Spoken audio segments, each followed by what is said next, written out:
Welcome to Smart Guide Academy. Today our chapter Unit 4, Chapter 1, Work, Power and Energy. কার্য ক্ষমতা and Shakti. First আমাদের ওয়ার্কটা কি এটা নিয়ে একটু আমাদের আলোচনা করতে হবে। মানে কার্য অ্যাকচুয়ালি কি এবং কিভাবে আমরা কার্য করতে পারি, কতটুকু করতে পারি আর কি, তো কিভাবে মেজার করব, কোথায় হয়, তো সেই সব বিষয় নিয়ে আলোচনা কার্য। তো ফার্স্ট কার্যটা কি আমাদের এটা জানতে হবে আর কি। ওয়ার্ক ইজ ডান হোয়েন, তার মানে কি বললাম এটা, work is done when force is applied. তার মানে আমি যদি বল প্রয়োগ করি এবং ডিসপ্লেসমেন্ট টেক প্লেস, মানে সেটা কি করে, সরণ ঘটে আর কি, কোনো একটা বস্তুর উপর। যদি এটার উপরে আমি বল প্রয়োগ করি, যদি এটা অবস্থান পরিবর্তন করে বা মানে ডিসপ্লেসমেন্ট হয়, সরণ হয়, তাহলে বলবো আমরা ওয়ার্ক করেছি, কার্য করেছি আর কি। এটা হলো first basic idea about work or basic things about work. তো আমরা লিখতে পারি আরও, work is equal to force into displacement in the direction of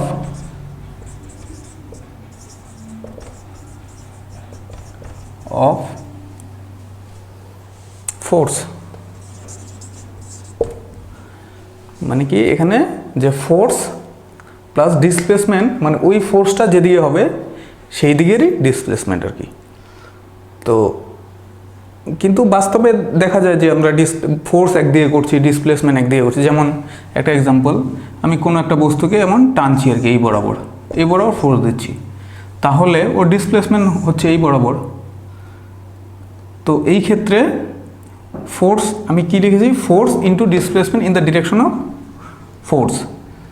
মানে এইদিকে যদি ডিসপ্লেসমেন্ট হয়, সরণ আর কি এস, তো এই বরাবর এস কি হচ্ছে আর কি, সেটা আমাদের লাগবে আর কি। তো সাপোজ এটা যদি থিটা হয়, তাহলে অবশ্যই এটা এস কস থিটা, ঠিক আছে। তো তাহলে আমরা ফোর্স তো আছেই আমাদের, আর সরণ কী হয়েছে, এস হয়নি কিন্তু, সরণ হয়েছে এস কস থিটা, তাহলে force into S, F into S cos theta. তো এইভাবে আমরা যে কোনোটা মানে সমস্যার সমাধান করতে পারবো আর কি। এক লাইনে হলে তো কোনো প্রবলেমই নেই আমাদের, কিন্তু যদি ডিরেকশনটা চেঞ্জ হয় তখন এটা আসবে আর কি। তো এটা আমরা করব। তো ফোর্সের ক্ষেত্রে আমরা জানি নিউটন একক, আর ইন্টু এর ডিসপ্লেসমেন্টের ক্ষেত্রে মিটার। তো এটা তো সব আমাদের এই ওয়ার্কটা অনেক ইম্পর্টেন্ট, অনেক ক্ষেত্রে লাগে। তো এই সবসময় এটা লেখা আমাদের টাইম টেকিং ব্যাপার। তো এটাকে আমরা এই দুটোকে বলি জুল, নিউটন মিটারকে বলা হয় জুল আর কি। এটাকে জে দিয়ে প্রকাশ করা হয়, জে। তো মানে এটা গেল ইউনিট আর কি, জুল হলো ওয়ার্কের ইউনিট। তো হোয়াট ইজ জুল যদি কোশ্চেন আসে, হোয়াট ইজ জুল বা ডিফাইন ওয়ান জুল, বা সিম্পলি জুল কাকে বলে, এটা যদি পরীক্ষায় আসে আর কি। তো এখানে আমরা জানি জুল মানে কি, নিউটন ইন্টু মিটার। তো এখানে যদি এক বসিয়ে দিই, এখানেও যদি এক বসিয়ে দিই, তাহলে যেটা হবে সেটাই এক জুল। তো ওটাই আমরা 1 নিউটন এবং 1 মিটার, সেটাকে বলবো 1 জুল, ওটি আমরা কথায় লিখবো আর কি। তো when 1 Newton force is applied, 1 Newton force is applied on a body, suppose applied on a body, and the displacement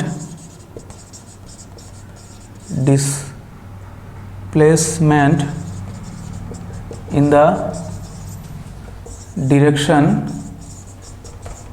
of force is 1 meter, then work done is called 1 joule। তাহলে when 1 Newton force is applied on a body and displacement in the direction of force is 1 meter, তাহলে যে পরিমাণ কার্য করা আছে সেটা বলবো 1 joule আর কি। তো এটা গেল আমাদের ওয়ার্ক এবং ওয়ার্কের একক কাকে বলে। তো তাহলে এটা তো আমরা ফিজিক্যালি মানে থিওরিটিক্যালি প্রকাশ করলাম, আর ম্যাথমেটিক্যালি ওয়ার্কটাকে প্রকাশ করবো আর কি। যেমন একটু আগে আমি বলেছিলাম যে সাপোজ এই বরাবর ফোর্স আর টানছে আর কি, আর এই বরাবর ডিসপ্লেসমেন্ট হচ্ছে, তাহলে এই ক্ষেত্রে এটা যদি থিটা হয় তাহলে আমি এটাকে ফোর্সের দুটো উপাংশ এফ, সাপোজ এটা একটা উপাংশ এটা একটা উপাংশ, তাহলে এফ এর ক্ষেত্রে এটা আমি লিখতে পারি এখানে এফ কস থিটা, এটা হবে এফ সাইন থিটা, মানে ভেক্টরিক্যালি প্রকাশ করলে আর কি এফ কস থিটা। তাহলে এই বরাবর আমার ফোর্সও আছে এই বরাবর, ডিসপ্লেসমেন্টও এই বরাবর, তাহলে S into F cos theta, এটাকেই বলবো ওয়ার্ক ডান। তো এই ক্ষেত্রে W is equal two F cos theta into S, তার মানে F S cos theta, F S cos theta. তো একটু আগে আমি দেখিয়েছিলাম কম্পোনেন্ট, আরেকটু মানে এটা এফ এর কম্পোনেন্ট নিলাম, আমি এস এর কম্পোনেন্ট নিয়েও দেখাতে পারি। যেমন সেটা আমি একটু আগে বলেছিলাম যে এই বরাবর যদি এফ হয় আর এটা যদি এই দিক যদি এস হয়, তাহলে এবার আমি এসটাকে, এটা থিটা, এসটাকে এই বরাবর কী হবে এস কস থিটা, আর এসের এই বরাবর হবে এস সাইন থিটা, মানে এটাকে যদি আমরা ভেক্টরিক্যালি প্রকাশ করি আর কি। তাহলে এবার এই বরাবর এফ আছে এস কস থিটা, তাহলে এখানে W is equal two S cos theta into F বা এফ এস কস থিটা। তার মানে দুই ক্ষেত্রে একই, আমি যেভাবে প্রকাশ করি সেটা আমাদের ব্যাপার। আলটিমেট ফর্মুলা হলো এফ এস কস থিটা। তো আমরা জানি এই কস থিটা এটাকে লেখা যায় এফ ডট এস, মানে এটা হলো ডট প্রোডাক্ট কী হয়, ডট প্রোডাক্ট দিয়ে দিলে F S cos theta, so F S কস থিটার থেকে আমরা লিখতে পারি। তার মানে এখানে বোঝা গেল যে এটা কি ডট প্রোডাক্ট, মানে ডট প্রোডাক্ট করার পরে স্কেলার কোয়ান্টিটি হয়, তাহলে ওয়ার্ক হলো স্কেলার কোয়ান্টিটি। তো স্কেলার রাশি আর কি, ওয়ার্ক ডান হলো স্কেলার রাশি। So work is dot product or scalar product of force and displacement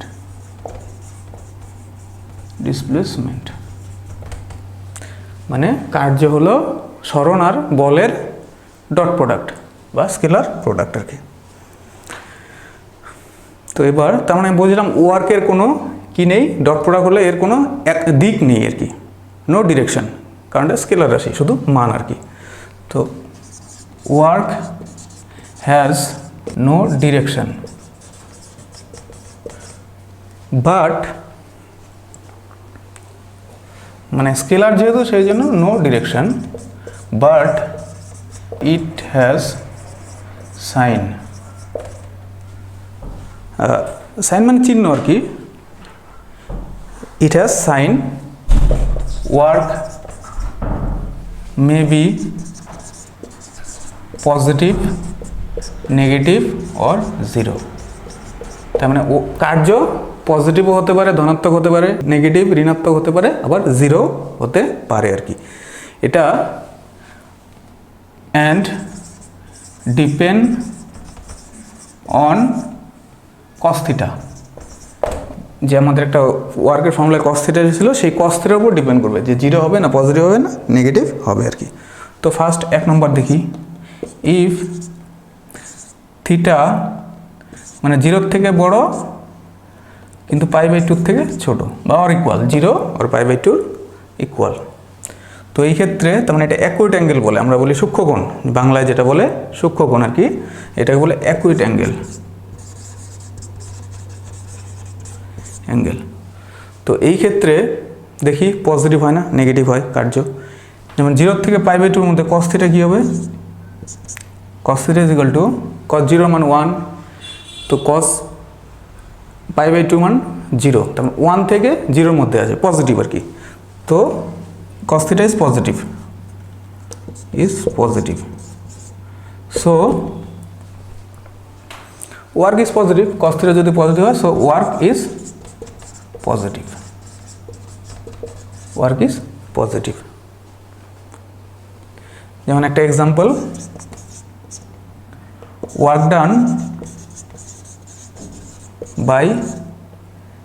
by a car engine. মানে কারের ক্ষেত্রে যে ইঞ্জিনটা যে কি দিচ্ছে, ওয়ার্ক করতেছে আর কি, মানে প্রথমে ফোর্স তারপর ডিসপ্লেসমেন্ট, তো ওয়ার্ক করছে, ওই ক্ষেত্রে ওয়ার্ক হবে পজিটিভ, কারণ অ্যাঙ্গেল হবে জিরো, কারও যেদিকে যাচ্ছে ডিসপ্লেসমেন্টও সেই দিকে যাচ্ছে আর কি।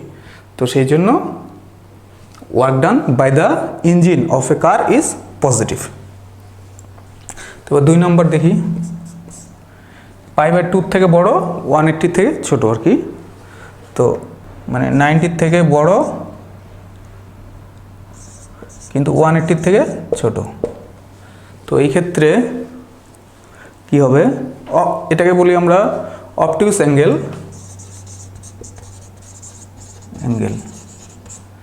মানে অবটিউস অ্যাঙ্গেল সূক্ষ্ম কোণ, এটা গেল স্থূলকোণ হবে, স্থূলকোণ বাংলায় বলে। তো এই ক্ষেত্রে cos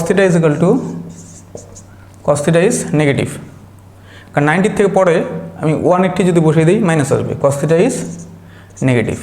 যে কোনো এই দুটার মাঝখানে যে কোনো মান বসালে cos theta মান নেগেটিভ আসবে আর কি। সুতরাং ওয়ার্ক ইজ নেগেটিভ। তো একটা এক্সাম্পল,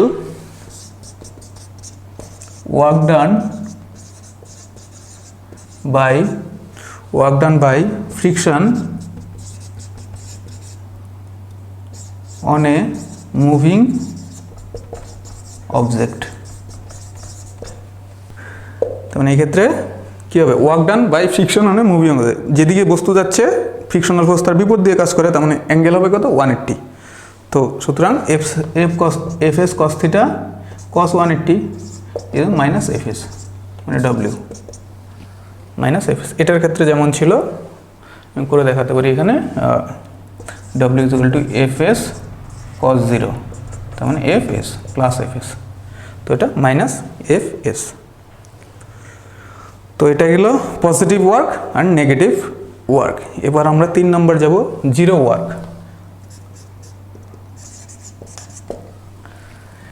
একটা সাপোজ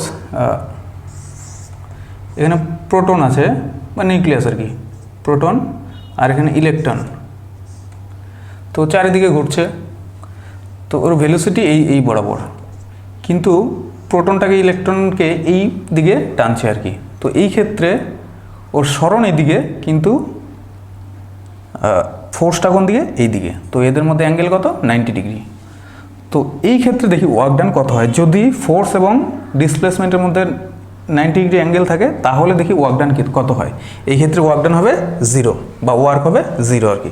তো এরকম প্রচুর, মানে আর্থ সূর্যের চারিদিকে যেমন ঘুরছে, ওই ক্ষেত্রে একই, মহাকর্ষ বল এদিকে আরও ঘুরছে এদিকে। তো work done by gravitational force is 0 on earth. তো এটা রোটেশনাল মোশনের ক্ষেত্রে আর কি। তো এইভাবে ইলেকট্রন প্রোটনের ক্ষেত্রে একই। তো এটা লিখব, when displacement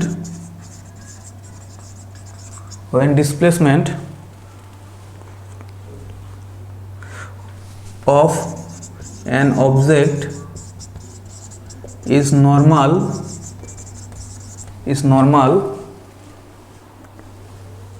to force applied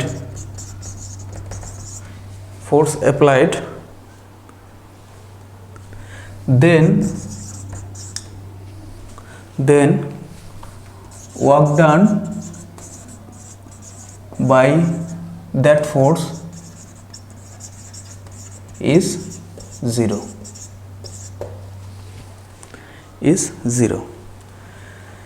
তো এটার ক্ষেত্রে যেমন এক্সাম্পল এই যেটা দিলাম আমি, তো আরও এক্সাম্পল সান আর্থের এক্সাম্পলও দেওয়া যায়। তো এইভাবে প্রচুর মানে 0 ওয়ার্ক ডানে আছে। তো এই ক্ষেত্রে অ্যাঙ্গেল কত হচ্ছে, 90। তো থিটা ইজ ইকাল টু 90, সুতরাং cos theta is equal two 0, সুতরাং W ইজ ইকুয়াল টু 0, কারণ cos 90 0, সুতরাং W ইজ ইকুয়াল টু 0। তো এই ধরনের সিচুয়েশন যেখানে থাকবে সেখানে ওয়ার্ক ডান 0। একটা এক্সাম্পল দিলাম, প্রোটন ইলেকট্রনের চারিদিকে ঘুরে। তো একইভাবে আর্থ, এটা সান, এটা আর্থ, ও যেমন এইদিকে ঘুরছে ভি, আর এইদিকে ফোর্স, তো এই ক্ষেত্রে ওয়ার্ক ডান 0। এটা হলো এক্সাম্পল, 0 ওয়ার্কের এক্সাম্পল। তো এইভাবে গেল আমাদের 3 type force, positive, negative and 0। তো এবার work done by constant force, মানে আমরা যে ফোর্সটা ইউজ করব, বলটা ইউজ করবো, সেটা ধ্রুবকও হতে পারে আবার নাও হতে পারে। তো ধ্রুবক হলে কি হবে আর ধ্রুবক না হলে কি হবে সেটা আমাদের দেখতে হবে। তো first work done by constant force, যেমন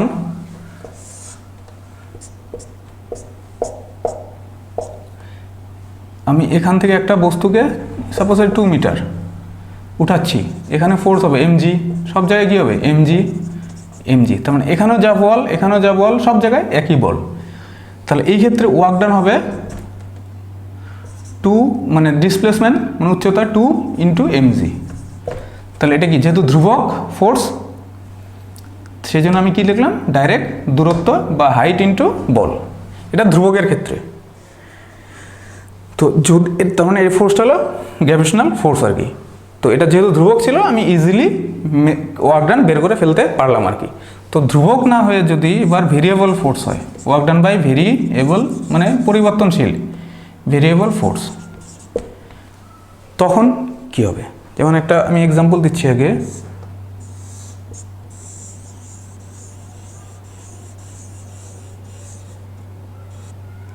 একটা স্প্রিং জাস্ট এটা, তো স্প্রিংয়ের ক্ষেত্রে সাপোজ এখানে মানে এই পাশে বাঁধা আছে স্প্রিংটা, এখানে আমি প্রেস করবো আর কি, ফোর্স দিব এদিক বরাবর, মানে এটাকে কম্প্রেস করবো আর কি, ছড়ানো স্প্রেডিং আছে কম্প্রেস করব। তো এই দিক বরাবর আমি ফোর্স দেবো। তো শুরুতে প্রথম ফোর্স দেয়নি, F ইজিক্যাল টু 0। তো এবার এখান থেকে সাপোজ আমি এখানে আনলাম, তো আমাকে ফোর্স দিতে হয়েছে, সাপোজ এটা 1 নিউটন, 1 নিউটন ফোর্স, এটার জন্য এটা এখানে আসছে, আর ধরো সরণ হয়েছে x আর কি, তো মানে এখান থেকে এখানে আসলো। তো একইভাবে যখন আমি আরও সরাবো আমাকে আরও ফোর্স দিতে হবে, 1 নিউটন দিলে হবে না, এখানে আরও সাপোজ 2 নিউটন, তাহলে ও এখান থেকে এখানে আসবে, আরও সরণ হলো। তো একইভাবে সাপোজ আমি এই পর্যন্ত নিয়ে আসলাম, এখানে সাপোজ 10 নিউটন, অনেক বেশি ফোর্স দিতে লাগলো আর কি। তো মানে এই দিক বরাবর হলো সরণ, ওর এটা হয়েছে সরণ ডিসপ্লেসমেন্ট। তাহলে আর ফোর্স এখানে 0, এখানে 1 নিউটন, এখানে 2 নিউটন, এখানে 10 নিউটন, তাহলে প্রতি ক্ষেত্রে এখানে যেন প্রতি mg ছিল, এখানে কিন্তু mg নেই, বা 1 নিউটন নেই। তো এটাকে বলে ভেরিয়েবল ফোর্স, পরিবর্তনশীল বল, আর ডিসপ্লেসমেন্ট এতটুকু হয়েছে। তাহলে এই ক্ষেত্রে ওয়ার্ক ডান কি হবে আর কি। সাপোজ এখানে আমি 2 মিটার নিয়েছিলাম, এখানেও ডিসপ্লেসমেন্ট সাপোজ 2 মিটার, তাহলে এই ক্ষেত্রে এটাকে বলে ভেরিয়েবল ফোর্স। এই ক্ষেত্রে আমরা ওয়ার্ক ডান বের করব। এটা একটা স্প্রিং,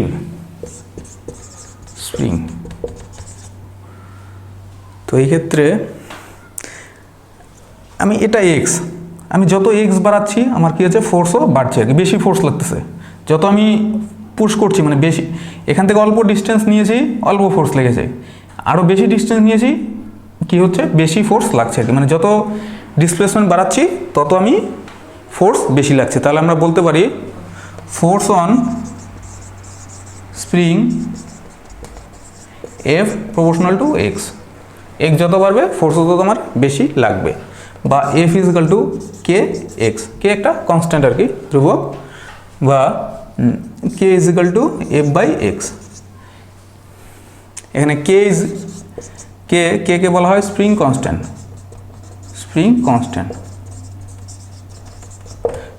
কনস্ট্যান্ট, তো ইউনিট অফ কে কি হবে, unit of K equal to newton per metre. এটা পরে লাগবে, আমাদের কাজে লাগবে। এই নিউটন পর আমরা পরে একটা ওয়ার্ড পাবো সারফেস টেনশন, এটাই আসবে আর কি, যে সারফেস টেনশন। এই কেটা কি বোঝাচ্ছে, অ্যাকচুয়ালি সারফেস টেনশন বোঝাচ্ছে আর কি। তো তো এটা আমরা পরে নেক্সট চ্যাপ্টারে আসে তখন আমরা জানবো। তো সারফেস টেনশনের এককও এটাই হয়, নিউটন পার মিটার হয়। তার মানে কেটা এখানে সারফেস টেনশনের সঙ্গে মানে সিমিলার বোঝাচ্ছে আর কি। তাহলে এটা আমাদের কি দেখলাম আমরা এখান থেকে, যে force F equal to K x. কেটা এখানে হলো, এক্সটা হলো ডিসপ্লেসমেন্ট, এফটা হলো ফোর্স, আর কেটা হলো ধ্রুবক, সেটার ইউনিট দেখলাম আমরা। আর এটা কার সঙ্গে কম্পেয়ারেবল? সারফেস টেনশনের সঙ্গে কম্পেয়ারেবল। তাহলে কিন্তু এখনও আমরা এই ক্ষেত্রে ওয়ার্ক ডান পাইনি, তো ওয়ার্ক ডানটা আমরা বের করবো এবার। তাহলে লিখবো work done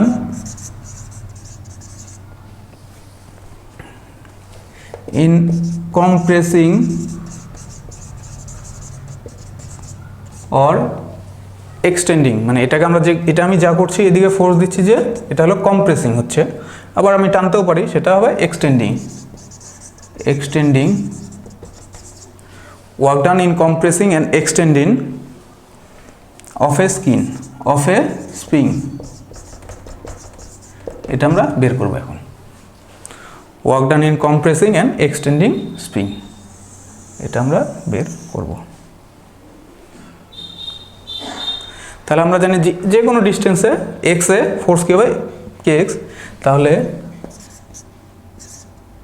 at a distance or displacement distance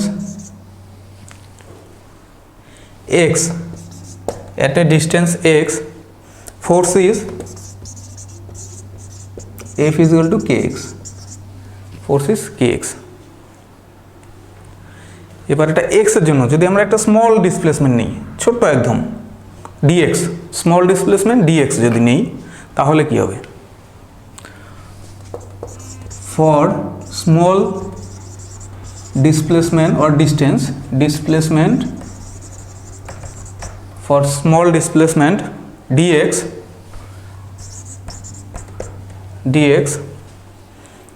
তো ওয়ার্ক ডান কি হবে আর কি? ওয়ার্ক ডান স্মল নিয়েছি, তাহলে dw হবে এখানে। তো dw ইজ ইকুয়াল টু ফোর্সটা আমাদের কি? f। স্মলের ক্ষেত্রে ফোর্সটা সেমই থাকে আর কি, এখান থেকে জাস্ট এইটুকু আসতে dx প্রায় কনস্ট্যান্ট বলা যায় আর কি। এখান থেকে এখানে আসতে অনেক চেঞ্জ হয়েছে, এফের থেকে 0 থেকে 1, বাট এখান থেকে এখানে জাস্ট স্মল ডিস্টেন্স, সেই জন্য আমি বলেছি dx। তাহলে f ইন্টু dx, তাহলে f এর জায়গায় আমি লিখতে পারি kx dx। এবার তাহলে এখান থেকে আমি এই পর্যন্ত কম্প্রেস করেছি, তাহলে টোটাল ওয়ার্ক ডান, টোটাল কার্য কত হয়েছে? Total work done for displacement x is w is equal to dw 0 to x। তাহলে এখানে আমি জাস্ট মান বসিয়ে দেব, dw এর মান kx dx 0 to x, kx dx, k ধ্রুবক বাইরে আসবে, k 0 to x, x dx, তাহলে এটা ইন্টিগ্রেশন করলে হবে x square by 2 0 to x, তো এটা হয় k into half x square is equal to half of k x square. তাহলে এটা আমরা কি পেলাম? Total work done. So W is equal to half of k x square. এই ক্ষেত্রে এখান থেকে এখানে আনতে আমাদের কার্য বেরিয়ে গেল আর কি। তো এখানে আমরা জানি কেটা কি, কে হলো স্প্রিং কনস্ট্যান্ট। তো এইভাবে আমরা ভেরিয়েবলই হোক বা কনস্ট্যান্ট হোক ওয়ার্ক ডান যে কোনো ক্ষেত্রে বের করতে পারি আর কি। তো আমাদের ওয়ার্ক সম্বন্ধে মোটামুটি জানা হলো। এবার আমরা পাওয়ার সম্বন্ধে যাব আর কি, মানে ক্ষমতা বা পাওয়ার। ক্ষমতা বাংলায় বলে ক্ষমতা। অ্যাকচুয়ালি কী জিনিস, মানে ক্ষমতা কথাটা কখন আসে? সাপোজ গ্রাউন্ড থেকে কেউ এই বিন্দুতে এম মাছকে এখান থেকে এখানে 1 মিনিট লাগলো, একইভাবে আরেকজন একই ডিস্টেন্স ওর 2 মিনিট লেগেছে এই মাছটাকে উঠাতে, এখান থেকে ওর উঠাতে 1 মিনিট লেগেছে, ওর 2 মিনিট লেগেছে। তাহলে তো যেহেতু ডিসপ্লেসমেন্ট সেম দুই ক্ষেত্রে, আর এম মানে ফোর্সটা এখানে এমজি, ফোর্সও সেম ডিসপ্লেসমেন্টও সেম, তাহলে তো ওয়ার্ক ডান দুই ক্ষেত্রেই সেম। কিন্তু টাইম লেগেছে এখানে 1 মিনিট, এখানে 2 মিনিট। তাহলে কি ডিফারেন্সটা কি আসলো? একটা তো ডিফারেন্স আছেই, কারণ সময়ের ডিফারেন্স হলো।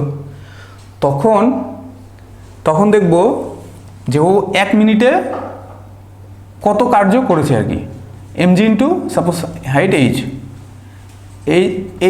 ইন্টু এমজি, ও 1 মিনিটে করেছে, আর ও করেছে কত? 2 মিনিটে একই কার্য করেছে, mg ইন্টু এইচ। ও 2 মিনিটে এইটুকু করেছে, ও 1 মিনিটে এইটুকু করেছে। তাহলে কে বেশি করেছে আর কি, এবং কি বেশি করেছে?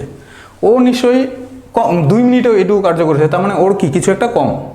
তো কি কম? সেটাই হলো ক্ষমতা কম। ও 1 মিনিটে এইটুকু করেছে, তাহলে ওর ক্ষমতা বেশি আর কি। তো ক্ষমতা কথাটা এখান থেকে আসলো, টাইমটা এখানে যুক্ত হবে আর কি ওয়ার্কের সঙ্গে। মানে একটা পার্টিকুলার আমি যদি টাইম দিয়ে দিই, একক সময়ে কি পরিমাণ কার্য করবে আর কি, সেটাকেই বলে ক্ষমতা। তো এটাই আমি লিখবো আর কি, পাওয়ার। সেটা মানুষের হতে পারে, মেশিন, যে কোনো। তো পাওয়ার of a machine, power of a machine is measured by work done. Power of a machine is measured by work done by it in 1 second of time. 1 second of time, আমি বলছিলাম per second আর per minute, সেই জন্য এখানে লিখেছি 1 second আর কি। Power of a machine is measure by work done by it in 1 second. 1 সেকেন্ডে যে যত কার্য করবে সেটাই হবে তার ক্ষমতা বা পাওয়ার। সুতরাং আমরা লিখতে পারি পাওয়ার ইজ ইকুয়াল টু, এটাকে পি দিয়ে বোঝায়, capital P. Power is equal to work per time, তার মানে ডব্লিউ বাই টি। এটা হলো পাওয়ারের মেন ফর্মুলা। আরও এটাকে আমরা ফর্মটা চেঞ্জ হতে পারে, কিন্তু এটা হলো বেসিক ডেফিনেশন থেকে যেটা, মানে বেসিক আইডিয়া থেকে যেটা আসে আর কি। তাহলে আমরা এটাকে আরেকটু চেঞ্জ করে লিখতে পারি, ওয়ার্ক মানে কি? ফোর্স ইন্টু ডিসপ্লেসমেন্ট বল ইন্টু সরণ বাই টি। তাহলে displacement by time, it is call velocity, মানে সরণ বাই সময়, এটাকে বলে বেগ। তাহলে ফোর্স মানে এইটুকু, ফোর্স ইন্টু ভেলোসিটি, তাহলে এফ ইন্টু ভি। এটাও লেখা যায় আর কি পাওয়ারের ক্ষেত্রে, ফোর্স ইন্টু ভেলোসিটি। এটা একটা ফর্ম, এটা একটা ফর্ম, মানে যখন যেটা দেওয়া থাকবে আর কি সেইভাবে আমাদের করতে হবে। যেহেতু পাওয়ার ওয়ার্ক ডান বাই টাইম, তো ওয়ার্ক ডান স্কেলার রাশি, পাওয়ারও কী হবে? স্কেলার রাশি, স্কেলার কোয়ান্টিটি। তাহলে এর ইউনিট কি হবে? একক, ইউনিট অফ পাওয়ার ইজ, আমরা এখান থেকে পেয়ে যাব জুল পার সেকেন্ড, সেটাকেই জুল পার সেকেন্ড, অর এটাকে একটা নাম দিয়েছে শর্ট করে, বারবার জুল পার সেকেন্ড লেখার থেকে ওয়াট, সেটাকে বলে ওয়াট। জুল পার সেকেন্ডকেই বলা হয় ওয়াট আর কি। তো এই ওয়াটটা কি সেটা একটু জানতে হবে আমাদের। So watt is equal to joule per second, और joule is equal to watt into second. এগুলো সবগুলোই কাজে লাগবে আর কি, সব ফর্মগুলোই। যেমন আমি একটা এক্সাম্পল দিচ্ছি, সাপোজ 100 ওয়াটের একটা বাল্ব, 100 ওয়াটের একটা বাল্ব 15 মিনিট জ্বলেছে আর কি, 15 মিনিট ধরে আমরা অন করে রেখেছি। তাহলে জুল মানে কি? কার্য। তাহলে ও কত কার্য করেছে, ওই বাল্বটা দ্বারা কি পরিমাণ কার্য হয়েছে আর কি, সেটা আমরা বের করতে পারবো আর কি। তো 100 ওয়াট 15 মিনিট, মিনিটটাকে আমাকে সেকেন্ড বানাতে হবে, তো 15 ইন্টু 60 সেকেন্ড। তাহলে এই ক্ষেত্রে ওয়ার্ক কি হবে? Work is equal two 100 into 790 900 তার মানে এটা হবে 9 into 10 two the power 4 joule বা কিলো জুল, মানে 90 কিলো জুল। তার মানে সে শক্তি খরচ করেছে, শক্তিটা আমি পরে আসবো কথাটা, ওই ওয়ার্ক ডান মানে শক্তি এখানে আসবে, সেম জিনিস প্রায়। তো ওই বাল্বটা যে শক্তি খরচ করেছে বা বিদ্যুৎ খরচ করেছে সেটা হলো 90 কিলো জুল, ওয়ার্ক ডান হয়েছে 90 কিলো জুল আর কি। তো এইভাবে আমাদের কাজে লাগবে এইসব ফর্মগুলো। তো জাস্ট আমি একটা স্মল এক্সাম্পল দিলাম। তো মানে ওয়ার্ক মানে কি, পাওয়ার, টাইম। এটাকে আমি আরও লিখতে পারি যে work is equal to, watt মানে পাওয়ার ইন্টু সেকেন্ড, মানে সময়টা যেহেতু সেকেন্ডেই নিয়েছি সে তাই আর কি টাইম লিখলাম না, পার্টিকুলার সেকেন্ডে দিলাম, এখানে মিনিট দিলে হবে না আর কি, সেই জন্য আমি সেকেন্ডে দিলাম আর কি। তো ডাইমেনশন কী হবে, মানে মাত্রা, dimension of P is equal to work done by time. তো ওয়ার্ক ডান কী ছিল, FS, M L T to the power -2 into L by টি, তাহলে এটা হবে M L square T to the power -3। এটা হবে ওয়ার্কের ডাইমেনশন বা মাত্রা, মানে সরি ওয়ার্ক না, পাওয়ারের আর কি, ক্ষমতার। তো যেমন আরেকটা এক্সাম্পল আমি দিই পাওয়ারের সম্বন্ধে আর কি। একটা পাম্প, আমরা জানি মোটর বা পাম্প, যেটা জল উঠায় আর কি বাড়িতে, বিল্ডিংয়ের উপর সাপোজ জল উঠাচ্ছে, যেমন pump, water pump. Water pump suppose electricity তো লাগবেই, না হলে তো সে মোটর চলবেই না। তো যখন ইলেকট্রিসিটি আসে তার মানে একটা ভোল্টেজ লাগবে, ভোল্টেজটা হলো ভি, আর কারেন্ট আসছে সাপোজ আই। তো এটা ভি ইন্টু আই, এটাকে বলা হয় ক্ষমতা বা পাওয়ার, মানে ইলেকট্রিক পাওয়ার। কারেন্টের ক্ষেত্রে যে ভোল্টেজ থাকবে, যে ভোল্টেজের সাথে আমি লাগাবো এবং কি পরিমাণ কারেন্ট আসছে সেটাকে গুণ করলে হয় পাওয়ার আর কি। এটা 9-10-এ অলরেডি পড়া হয়েছে, এখানেও আছে, পরবর্তীতে 12-এ আছে আর কি আরও ডিটেলসে। তো voltage into current is call power বা ক্ষমতা। তো সাপোজ আমরা জানি বেশিরভাগই 220 ভোল্ট, 220 ভোল্ট সাপোজ ভোল্টেজের সঙ্গে লাগিয়েছি এই পাম্পটা। তো 220 ভোল্ট যদি হয়, আর ইন্টু সাপোজ কারেন্ট আসছে 2 অ্যাম্পিয়ার, সেটা যে মোটর যে যেমন টানবে, 2 অ্যাম্পিয়ার, কেউ 3.5 অ্যাম্পিয়ার এরকম আর কি। তাহলে এই ক্ষেত্রে আমার কত হবে, 440, আমরা বলছিলাম এটা কি, এক মিনিট জাস্ট, এটার একক হবে পাওয়ার, তাহলে এটা হবে ওয়াট।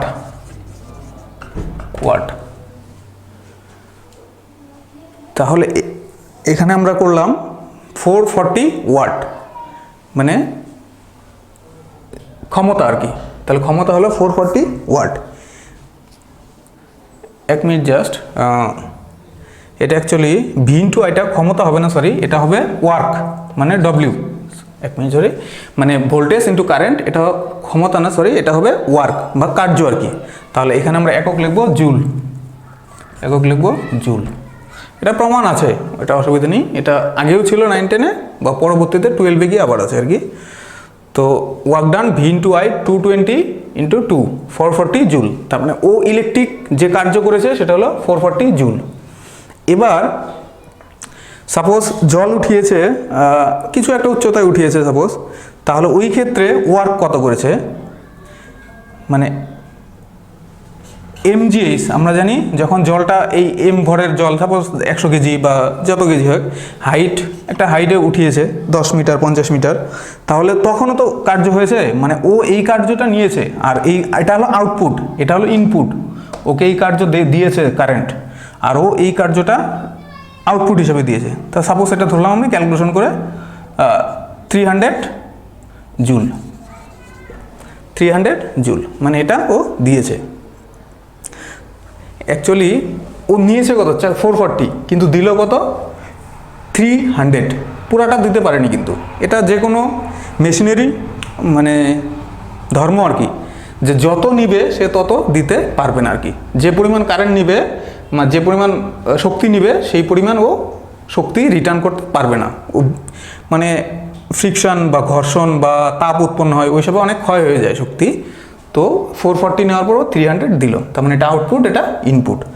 তাহলে আমরা বলতে পারি এফিসিয়েন্সি, তাহলে এই পাম্পটার কার্যক্ষমতা, এফিসিয়েন্সি অফ দ্য পাম্প, মানে এটা আমি কেন করছি এখনই বোঝা যাবে। বাজারে এটাই লেখা থাকে, এফিসিয়েন্সিটাই লেখা থাকে আর কি। তো এফিসিয়েন্সি অফ দ্য পাম্প এটা হবে, or machine is equal to output by input,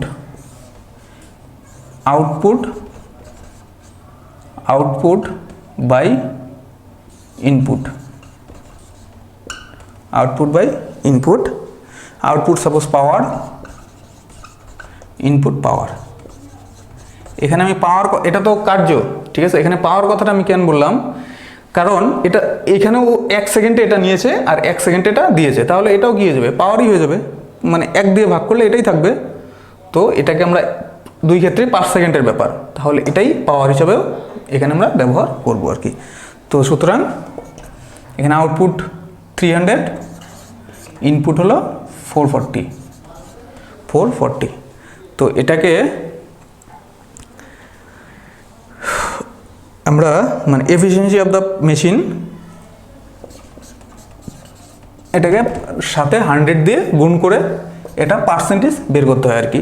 তা কারণটা কেন, মানে সাপোজ এটা 10% লেখা থাকলো, সাপোজ 60% লেখা থাকলো, মানে এটা ক্যালকুলেশন করার পরে কিছু একটা আসবে, সাপোজ 60% চলে আসছে, তার মানেটা কি? Efficiency of A pump or machine is 60% result. এটা মিনিং কি? তার মানে ও 100 নিবে কিন্তু দিবে কত? 60। এটাই হলো এর মানে আর কি। সেই জন্য পার্সেন্টেজ দেওয়া থাকে আর কি, মানে যে ইজিলি আমরা বুঝতে পারি আর কি। 60% মানে ও 100 নিবে, 60 দিবে, তাহলে এইভাবে আর কি, এই জন্য পার্সেন্টেজ থাকে।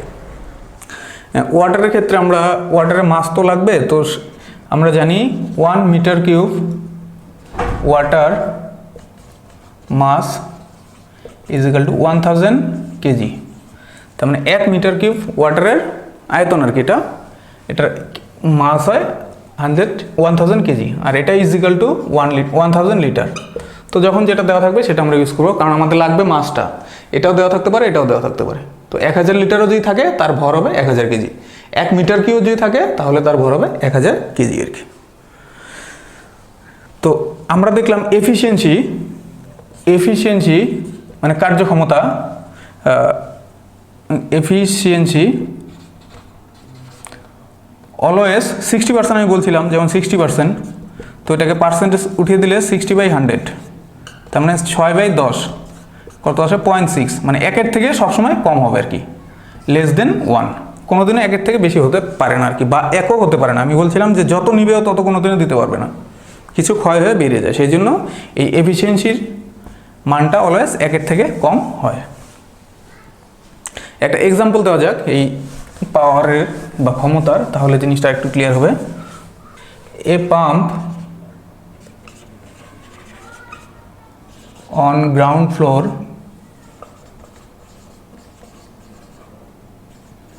of a building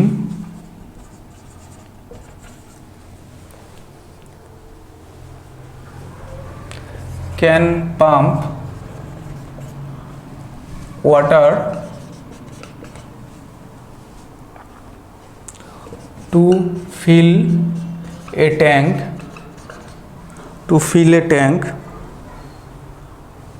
of volume 3 meter cube. এই 3 মিটার কিউব একটা ট্যাঙ্কি আছে, সেটা একটা পাম্প গ্রাউন্ড ফ্লোর লাগানো আছে, সেটা কি ভর্তি করবে আর কি মিটার কিউব ইন 15 মিনিট, মানে 15 মিনিটে ও ভর্তি করতে পারে পাম্পটা। তাহলে if the tank is 40 meter high, মানে 40 মিটার উপরে আছে আর কি, 40 মিটার অ্যাবভ আর 40 meter high, the ground from the ground and efficiency of the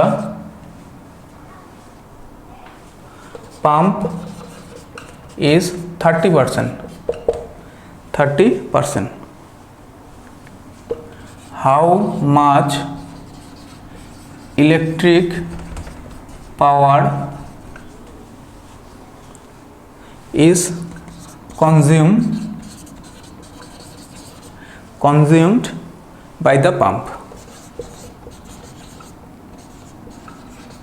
মানে কতটা ইলেকট্রিসিটি ও খরচ করবে আর কি, কত জুল ইলেকট্রিসিটি খরচ করবে আর কি, সেটা আমাদের বের করতে হবে। মানে কত 40 মিটার উচ্চতায়, 40 মিটার উচ্চতায় একটা ট্যাঙ্ক রাখা আছে, ট্যাঙ্কের আয়তন হলো 30 মিটার কিউব, এটা ভর্তি হয় 15 মিনিটে, আর ওর যে পাম্প দিয়ে হয় তার 30%, ওটা পাম্পের গায়ে লেখা থাকে 30%, তাহলে ও কি পরিমাণ ইলেকট্রিসিটি নেবে আর কি, সেটাই আমাদের মানে কত পরিমাণ ইলেকট্রিসিটি নিবে, সেটা শক্তিতে হতে পারে বা পাওয়ারে হতে পারে বা কার্যতে হতে পারে। তো দেখি এটা আমরা বলছিলাম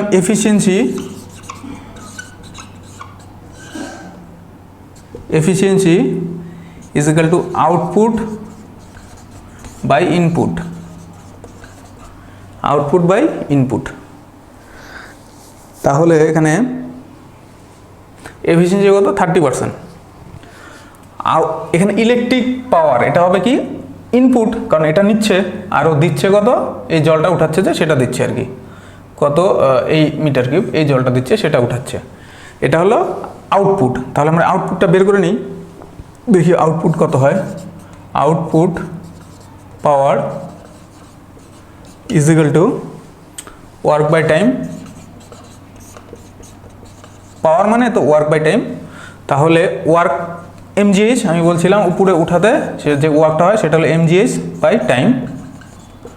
তাহলে এমজিএইচ, এবার আমি বলেছিলাম যে মাস 1 মিটার কিউব মাসের 1 মিটার কিউব আয়তনের জলের ভর হলো 1000 কেজি, তাহলে 30 মিটার কিউব আছে সেটা কত হবে, তাহলে M for 30 meter cube is equal to, একের জন্য হয় 1000, তাহলে 30-এর জন্য 30 × 1000 কেজি, এটা হলো মাস। এম পেলাম আমরা, এই এম পেলাম এটা। এবার জি তো আমরা জানি 10 গ্র্যাভিটেশনাল অ্যাক্সেলারেশন, আর এইচ হাইট, এখানে হাইট হলো 40 মিটার, তাহলে এখানে 40 বসাবো। তো এবার দেখি 30 × 1000 × 10 × 40 ডিভাইড বাই টাইম লেগেছে কত 15 মিনিট, তো মিনিট তো রাখা যাবে না, ওটাকে সেকেন্ডে করতে হবে, এত সেকেন্ড। তাহলে এটা কিসে আসলো, এটা জুল, এটা সেকেন্ড, তাহলে এটা আসবে এখানে ক্যান্সেল করলে আসবে 0 0, এটা ক্যান্সেল, এটা 2, তো এটাই থাক, 4 × 8 × 10⁴ ডিভাইড বাই 6, এত জুল পার সেকেন্ড। এটা মানে কি আসলো, পাওয়ার, আউটপুট পাওয়ার আর কি, এত ওয়াট বা এত আসলো। আমাদের বের করতে লাগে ইলেকট্রিক পাওয়ার, এটা হলো ইনপুট, তো ইনপুট এফিসিয়েন্সি দেওয়া আছে, নাও এফিসিয়েন্সি কত 30%, তো মানে 30% ইন্টু, সেটা যদি আমি পার্সেন্ট করে দিই আর কি, মানে উঠিয়ে দিই, তাহলে 30/100, একটু আমি দেখিয়েছি এটা যে পার্সেন্টেজটাকে উঠিয়ে দিলে সেটা 100 দিয়ে ভাগ করতে হয়, ইজ ইকুয়াল টু এখানে আউটপুট আমরা কত বের করলাম 8 × 10⁴ ডিভাইড বাই 6, আর ইনপুট আমরা জানি না, ইনপুটই লিখলাম, ইনপুট পাওয়ার মানে ইলেকট্রিক পাওয়ার। তাহলে ইনপুট পাওয়ার হবে, একটা শূন্য ক্যান্সেল, তাহলে এখানে ইনপুট পাওয়ারটা আমি এদিকে নিয়েছি, input power is equal two, তাহলে এটা হবে একটা শূন্য দিকে যাবে 8 × 10⁵ ডিভাইড বাই 18, এত, এটা হলো ইনপুট পাওয়ার আর কি। তার মানে এই ইনপুট পাওয়ার, এটাকে অলমোস্ট ক্যালকুলেশন করলে এটা ওয়াটে আসবে, পাওয়ারের আমরা একটু আগে পড়লাম একক হলো ওয়াট, তাহলে এটা প্রায় আসবে 43.6 কিলোওয়াট। তার মানে ওই পাম্পটা যে এনার্জি বা ইলেকট্রিসিটি খরচ করবে সেটা হলো 43.6 কিলোওয়াট। তো এইভাবে আমরা যে কোনো, এটা পাম্পের ক্ষেত্রে বললাম, যে কোনো বাল্ব, যে কোনো মেশিন, এভরিথিং ক্ষেত্রে আমরা বলে দিতে পারবো যে 15 মিনিট বা 10 মিনিট বা 1 ঘন্টা, একটা ফ্যান 1 ঘন্টা চললে কত ইলেকট্রিসিটি নিবে, এইভাবে আমরা বের করতে পারি আর কি। এটাই হলো বেসিক আইডিয়া। তো এটা গেল। Question number 2,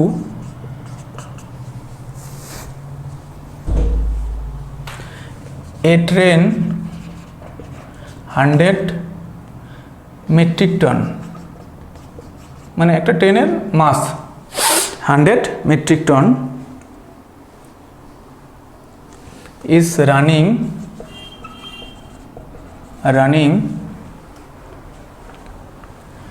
on a level track, মানে ওই রেল লাইনের উপর দিয়ে যাচ্ছে একটা ট্রেন, তার ওয়েট বা মাস হলো 100 metric ton.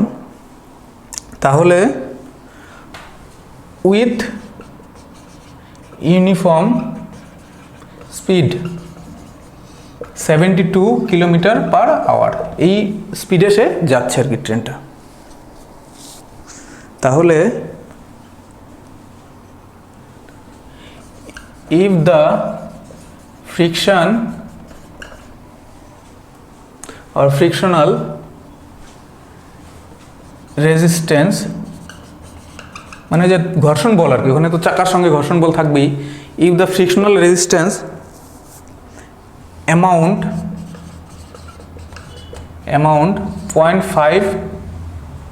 0.5 kg per metric ton,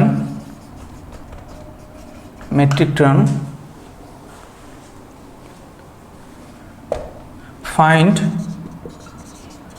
the power of the engine। মানে আমাদের কোশ্চেনটা হলো, একটা ট্রেন যাচ্ছে, তার ভর দিয়ে দেওয়া আছে, আবার যে ঘর্ষণ বল সেটাও দিয়ে দিয়েছে আর কি। সো ঘর্ষণ বলটা একটু অন্যভাবে দিয়েছে, এটা আমরা বুঝবো যে ঘর্ষণ, এটা অ্যাকচুয়ালি ঘর্ষণ বলই, আমরা এটা এখনই বুঝবো এটা। তো পার কি লিখেছে metric ton, find the power of the engine, মানে যে ইঞ্জিনটা চলছে তার ক্ষমতা কত আর কি, এই স্পিডে যে টেনে নিচ্ছে। তাহলে আমরা দেখি ফোর্স অফ ফ্রিকশনটা কত। ফোর্স অফ ফ্রিকশন মানে এমজি, ফোর্স আমরা জানি এমজি, এম ইন্টু 0.5 কেজি পার মেট্রিক টনে, তার মানে মেট্রিক টন কত আছে 100 মেট্রিক টন। তাহলে এখানে কি কত হবে, ইন্টু 100, তার মানে 0.5 ইন্টু 100, এত কেজি ফোর্স আর কি, এত কেজি ফোর্স। তাহলে এই ক্ষেত্রে কি হবে, নিউটনে যদি নিয়ে যাই আমরা, এটা 50 ইন্টু জি ফোর্স, 50 ইন্টু জি নিউটন আর কি। এটা ফোর্সে আছে, এটাকে আমরা নিউটনে নিব, এত নিউটন, তার মানে এটা হবে 500 নিউটন। এটা হলো এই ফোর্সটাও পাচ্ছে আর কি, ঘর্ষণ বল এটা। তো এখন আমাদের বের করতে হবে, আর স্পিড দিয়ে দিয়েছে 72 কিলোমিটার পার আওয়ার। তো এটাকে যদি মিটার পার সেকেন্ড করি, 72 into 5/18 meter per second, 5/18 meter per second, তাহলে এটা করলে 20 মিটার পার সেকেন্ড। তো দেখি আমাদের এবার ইঞ্জিনের ক্ষমতা, পাওয়ার। তো পাওয়ার আমরা জেনেছিলাম P ইজিক্যাল টু, এখানে ভি দেওয়া আছে আর কি দেওয়া আছে, ফোর্স দেওয়া আছে, এফ ইন্টু ভি, এটা আমরা অলরেডি প্রুভ করেছি আর কি। তো ফোর্স কত হলো আমাদের 500 ইন্টু ভি 20, তার মানে 1 এত ওয়াট, তো এটাকে করলে 10 কিলোওয়াট। তাহলে যে ট্রেনটা চলছে ওর ক্ষমতা 10 কিলোওয়াট। তো এইভাবে আমরা ক্ষমতা বহুত ক্ষেত্রে, মানে অনেক ক্ষেত্রে, ডিফারেন্স ক্ষেত্রে আমরা বের করতে পারি আর কি। Question number 3, water falling from 50 meter high, মানে 50 মিটার উচ্চতা থেকে জল পড়ছে আর কি। ফলস, এই জলপ্রপাত বলে যেটাকে বাংলায়, ফলস, ওয়াটার ফলস বা falls. Water falling from 50 meter high falls is to be used for generating electric power, for generating electric power। তার মানে যেটা জলবিদ্যুৎ কেন্দ্রে আর কি, এইটা এই হাইটের জলটা যে পড়ছে সেটাকে কার্য করে কি উৎপন্ন করবে, বিদ্যুৎ শক্তি আর কি, বিদ্যুৎ উৎপন্ন করবে আর কি। জেনারেটিং ইলেকট্রিক পাওয়ার মানে বিদ্যুৎ উৎপন্ন করা actually.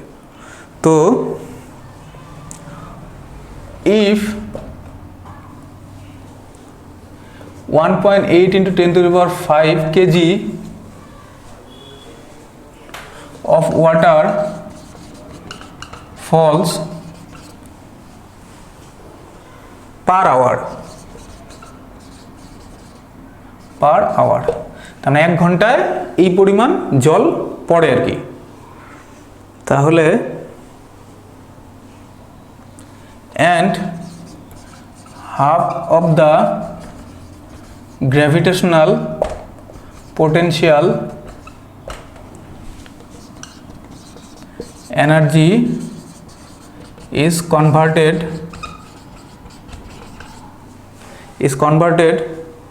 to electrical energy। Actually এর মিনিংটা কি, ওয়াটার ফলস পার আওয়ার এটা পড়ছে, and half of the gravitational potential energy is converted to electrical energy. তার মানে যে জলটা স্পিডে পড়ছে ওর মধ্যে যে শক্তি আছে সেটাই তো ইলেকট্রিক শক্তিতে কনভার্ট হয়। তো ওটা বলছে যে পরিমাণ শক্তি পার আওয়ারে পড়ছে তার অর্ধেক ইলেকট্রিসিটি উৎপন্ন হয় আর কি।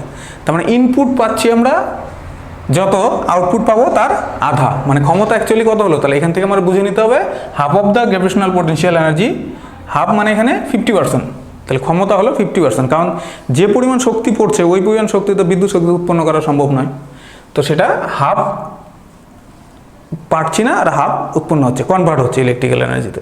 তো এবার বলছে how many 100 watt bulb can be light up by it. তার মানে যে ইলেকট্রিক্যাল এনার্জি মানে বিদ্যুৎ শক্তিটা উৎপন্ন হলো সেটা দিয়ে কতগুলি 100 ওয়াটের বাল্ব জ্বালানো যাবে আর কি। তো এটাই আমাদের কোশ্চেন। দেখি সাপোজ যদি 200 ওয়াট আমরা ইলেকট্রিক্যাল এনার্জি তৈরি হলো, তাহলে 200কে 100 দিয়ে ভাগ করে দেবো, মানে 2টা বাল্ব জ্বলবে। এভাবে আমাদের মেন হলো কত ইলেকট্রিক্যাল এনার্জি আমরা উৎপন্ন করছি আর কি, সেটা আমাদের উদ্দেশ্য বের করা। সেটা বের করতে পারলে এটাতে ভাগ করে দিলে বাল্ব বেরিয়ে যাবে, কতগুলো বাল্ব জ্বলবে। তো তার মানে আমাদের ইনপুট না আউটপুট বের করতে হবে। তার মানে এফিসিয়েন্সি কত, আমি হাফ বলেছি, তাহলে এফিসিয়েন্সি 50%, তার মানে হাফ, এফিসিয়েন্সি হলো হাফ। তো এবার এখানে ইনপুট কোনটা আউটপুট কোনটা, আমরা তৈরি করছি কি ইলেকট্রিক্যাল এনার্জি। পাম্পের ক্ষেত্রে কিন্তু উল্টা, আমরা বিদ্যুৎ শক্তি দিচ্ছি, জলকে উঠাচ্ছি, এটা কিন্তু ওই জলশক্তিকে কার্যে লাগিয়ে আমরা বিদ্যুৎ শক্তি উৎপন্ন করছি। তাহলে এই জলশক্তি হবে ইনপুট আর ইলেকট্রিক্যাল শক্তি হবে আউটপুট। তাহলে দেখি এবার ইনপুট আর আউটপুটটা বের করি। তাই input power is equal two, input মানে এটা mgh বাই টি। তো mgh মানে m 100 into 10 to the power 5, g মানে 10, h উচ্চতা দেওয়া আছে কিনা, হ্যাঁ 50 মিটার উচ্চতা থেকে পড়ছে, তাহলে ইন্টু 50 ডিভাইড বাই টাইম, এটা কতক্ষণে পড়ছে 1 আওয়ার লেখা আছে পার আওয়ার, তাহলে পার আওয়ার মানে 60 মিনিট ইন্টু 60 সেকেন্ড, এটা সেকেন্ড, এটা জুল। এটা গেল ইনপুট পাওয়ার। তো এটা ক্যালকুলেশন করার পরে যা থাকে সেটাই হবে, একটা একটা ক্যান্সেল, তাহলে হবে 18 দিয়ে 6 দিয়ে 3 দিয়ে 2, তার মানে নিচে থাকছে আর এটা একটা চলে গেলে 4, 10⁴ divide by 2 joule per second. এটা হচ্ছে একটা 5 আছে, 5 × 10⁴ 2 জুল। তাহলে এটা গেল আমাদের ইনপুট পাওয়ার। এবার আমাদের বের করতে হবে আউটপুট পাওয়ার। তাহলে একইভাবে কী হবে, এটা half is equal to output power by input power. তাহলে আউটপুট পাওয়ার আমরা বের করব, ইনপুট পাওয়ারে এই মানটা বসাবো আর কি। তাহলে আউটপুট বাই এখানে কত 5/2, তাহলে 2 উপরে যাবে আর নিচে 10⁴। তাহলে output is equal to output power is equal two এটা দিয়ে চলে যাবে 5 × 10⁴ ডিভাইড 2 × 4। এটা পাওয়ার মানে ওয়াট, এটা ওয়াট। তাহলে এত ওয়াট আমাদের এনার্জি তৈরি হয়েছে আর কি। তো তাহলে আমাদের বাল্ব জ্বালাতে লাগবে 100 ওয়াটের, তাহলে 100 দিয়ে এটাকে ভাগ করব, যে কটা হবে সেটাই। তো number of bulb is equal to 5 × 10⁴/4 divide by 100। তাহলে এটা হবে 5/4 ইন্টু দুটা চলে গেল 2, 100 মানে 4,